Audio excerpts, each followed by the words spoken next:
State asida tangdu leitaba hanjilaknaba Chief Minister na lusingduna NDA MLA singi mifam pangthokre. State asida tangdu leitaba fibamda amuk hana hanjilaknaba Chief Minister Yumnam Khemchana mayai tangbal lawduna NDA MLA singi oiba mifam ama ngasi Chief Minister gi Secretariat ta pangthokre. Hiram asiga mari leinana Chief Minister Yumnam Khemchana mahaki social media da thakalakpa post amada hai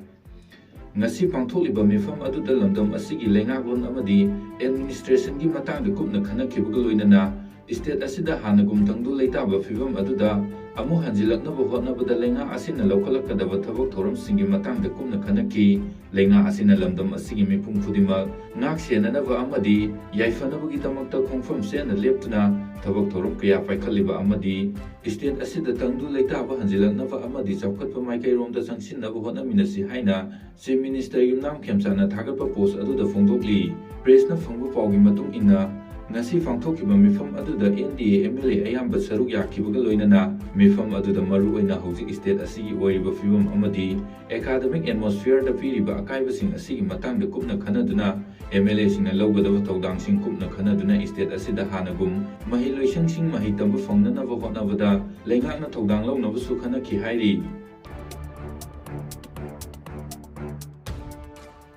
Relief camp ki lupa crore America kunifan IDP singna khunda leita hananaba lupa crore samgaga kulnga hundoi Union Home Ministry na kaithokre. Manipur da kumsing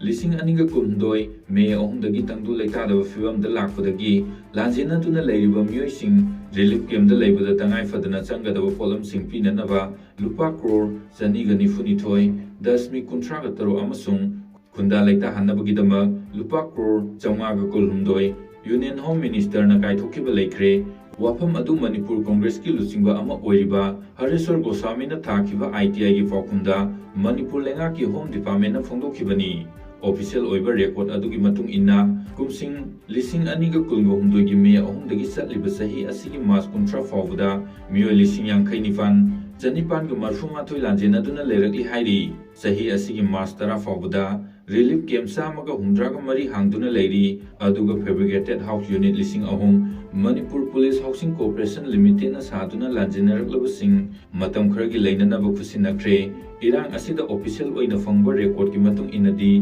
miyoi chani ga tara sikre makoi gi imung manungda compensation pikhibasingi record yenglaga ngasi fawbada irang asida leikidre haina fanariba migi masing asi chani ga tara ni irang asina maram oiraga yum Lising tarit ka sanifan maudraga mari mapung fana kaikre natragana maina sakre aduga yum lising aniga chatruka marfuga tarunga akai atoi khara nangki hairi kumsing lising aniga kulhundoigi me ahumda tribal singna khundaba mafam singda tribal solidarity mass pangthokhi madu maitai singna schedule track ki status demand torokpagi mayukta pangthokhi bani Manipur da mising cha da yakai hundoina maitai furuk ki miyoi singni Maitai sing tampaki mafam singda ayamba khundaduna lei Kangpokpi district yauraga district mangada khundabani Naga amasung Kuki Phuruk ki mising asi Manipur gi apunba mising chadani funi makoina Manipur gi singi district singda khundabani state asida hingsa gi thodok tholakhiba matung lengang asing amasung tampaki mafam kayada temporary center chahum sakhi Maduda miyoi sing kaya lanjena duna leirakhi Manipur gi irangi phibam phagalakpaga loinana imung kaya masa gi mayumda hanjilakpa ngamkre Manipur lenga ki maikaidagi su lanjena duna leiriba miyoi sing mayumda hanjilanba haibasi ahenba midyeng thamli center na lanjena roba amadi mayum makai mang takraba singi yum sanabagidama chatliba sahi ingso lising aniga kuntaru kuntareta lenga na lupa crore satret ka kuntraga mari earmark tawre haina phongdokhibasu leikre hairi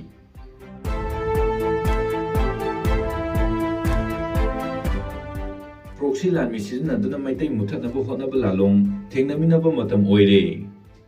haukiba April 3 amasung 8 kilonaba ahing nongyai matung pung ama khare helakpada Bishnupur district ki Tronglawida Kuki narco terrorist singna angang ani hatkiba apokpi mamabu tamthina sohankiba amasung thaudo adugi matung tarakpada penadraba miyamna changsingiba ihauda CRPF na nongmai kapada miyoi ahum sikiba aduga kaya amana aso apan nangkiba thaudo adugi mayokta ngasi sarangpat wakat mifam sathakre sarangpat apunba maira paibina sinduna no NRC, no census, no NRC, no vote, Trong Laubi Mihat Janingde, CRPF ki Mihat Janingde haiba banner makha da chatkiba miyamgi wakat mifam aduga mari leinana, Mapi Council ki President KC Romeo na haikibada, Trong Laubida angang ani hatkiba amasung CRPF na miwe ahum hatkibagi thawong adu, miyam asibu karisu leite haina khanbagi thawongni, asigumba thokdoksing asi India lengakna proxy army sizinaduna, Maitei-sing asibu muthatnaba chatharakpa lalongni, asigumba India lengakna chathariba thawongsing asi, aikoi punna wakhan taminaba matam oire,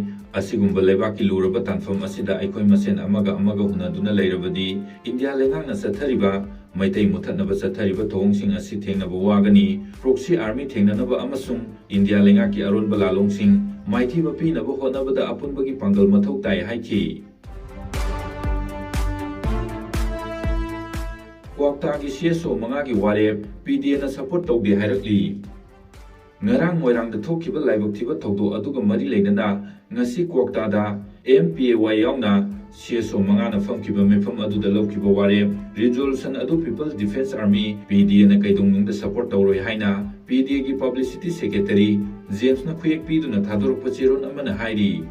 Government ki proxy lanmi oiriba chin kuki narco terroristing na semduna thonjin kiba German road haiba asida Kwakta dagi posai pugani haibasi PDA na kaidong da ayaba piroi amasung athingba thamle asigumba mathong huktaba warep lobada sauna yauriba CSO mangasu athuba matamda miyam khangna sengdokadabani numit inigi matam piri karigumba hairiba wafam asi sengdoktaba tarabadi PDA na CSO mangagi mathakta khut tharagani hairi.